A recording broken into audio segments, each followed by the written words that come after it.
Chapter 10, Introduction to the Human Body, Part 5. Human organs. An organ is a collection of tissues serving a common function joined in a structural unit. Organs exist in most multicellular organisms, including not only humans and other animals, but also plants. In single-celled organisms such as bacteria or in individual cells, the functional equivalent of an organ is an organelle, which is a cell organ. Organs can consist of multiple tissue types, but many organs are composed mostly of a main tissue specific to that organ that is associated with the organ's major function, and other tissues play supporting roles. The heart as an organ. For example, the main tissue of the heart is cardiac muscle, which performs the heart's major function of pumping blood and is found only in the heart. The heart also includes nervous and connective tissues that are required for it to perform its major function. Nervous tissues control the beating of the heart, and also connective tissues make up the heart valves that keep blood flowing in just one direction through the heart. Overview of human organ systems. Vital organs. The human body contains 5 organs that are considered vital for survival. They are the heart, brain, kidneys, liver, and lungs. If any of the 5 vital organs stops functioning, and without medical intervention, the death of the organism is imminent. Human organ systems. Functionally related organs often cooperate to form whole organ systems. Some of the organs and functions of the organ systems are identified actually on the next slide. Each system is also described in more detail in the text that follows. Most of these human organ systems are also the subject of separate chapters. Now, in this course, we're not going to address all of the organ systems. So here we are. Different organ systems, or the components of different organ systems, I should say. Integumentary system. Organs of the integumentary system include the skin, hair, and nails. The skin is the largest organ of the body. It encloses and protects the body and is the site of many sensory receptors. The skin is the body's first defense against pathogens, and it also helps regulate body temperature and eliminate wastes through sweat. The skeletal system consists of bones, joints, and teeth. The bones of the skeletal system are connected by tendons, ligaments, and cartilage. Functions of the skeletal system include supporting the body and giving it shape, protecting internal organs, storing calcium, and producing red and white blood cells from the bone marrow. In conjunction with the muscular system, the skeletal system enables the body to move. The muscular system consists of 3 different types of muscles, including skeletal muscles, which are attached to bones by tendons and allow for voluntary movements of the body. You know that the smooth muscle tissues control the involuntary movements of the internal organs, such as the organs of the digestive system, to move food through the system. Smooth muscles in blood vessels create vasoconstriction and vasodilation, thereby helping to regulate body temperature. So vasoconstriction is going to be closing the blood vessels, and vasodilation is opening the blood vessels. Generally, vasodilation is associated with removing heat from the body.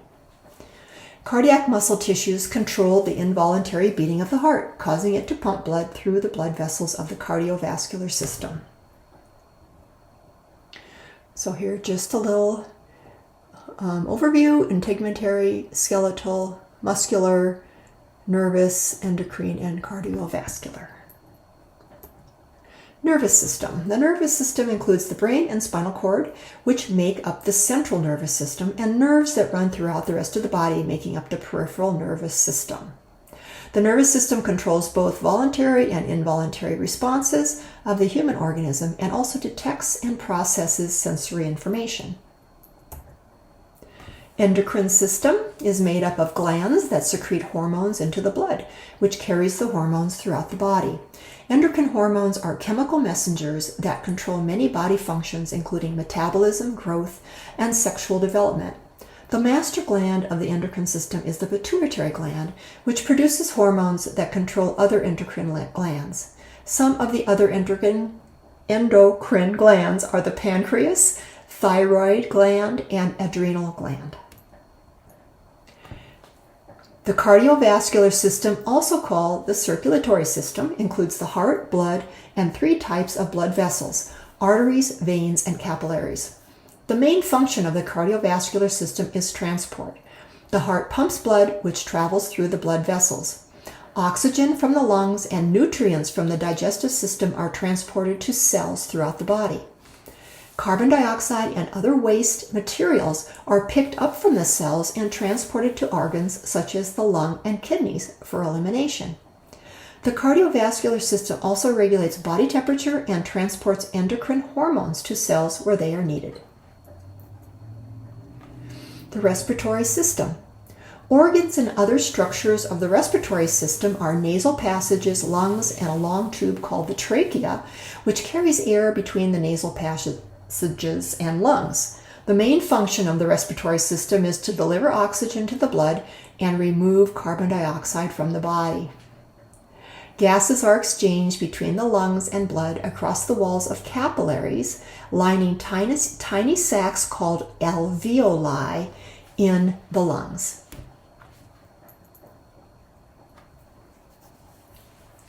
The lymphatic system is sometimes considered part of the immune system. It consists of a network of lymph vessels and ducts that collect excess fluid called lymph from extracellular spaces and tissues and transport the fluid to the bloodstream. So this has a lot to do with water balance in the body. The lymphatic system includes many small collections of tissue called lymph nodes, an organ called the spleen, and the tonsils, all of which remove pathogens and cellular debris from the lymph or blood. The thymus gland, as part of the lymphatic system, produces some types of lymphocytes that fight infection. It's the T lymphocytes. The immune system is a broader category and includes bone marrow producing cells and antibodies produced from the Golgi apparatuses. The digestive system. It consists of several main organs, including the mouth, esophagus, stomach, and small and large intestines, that form a long tube called the gastrointestinal tract. Food moves through this tract where it is digested, its nutrients are absorbed, and its waste products excreted. The digestive system includes accessory organs such as the pancreas and liver that produce enzymes and other substances needed for digestion, but through which food does not pass. Oh, and I have a little thing here. There, let's go like that. All right. So I make this a little bit smaller. There we go. And then we have a reproductive system for males and females here. The reproductive system is the only body system that differs substantially between individuals. There is a range of biological sex, but most books divide them into male and female. And so that's what we're doing here, is showing the male and female reproductive at the bottom here, along with the other organ systems up above here.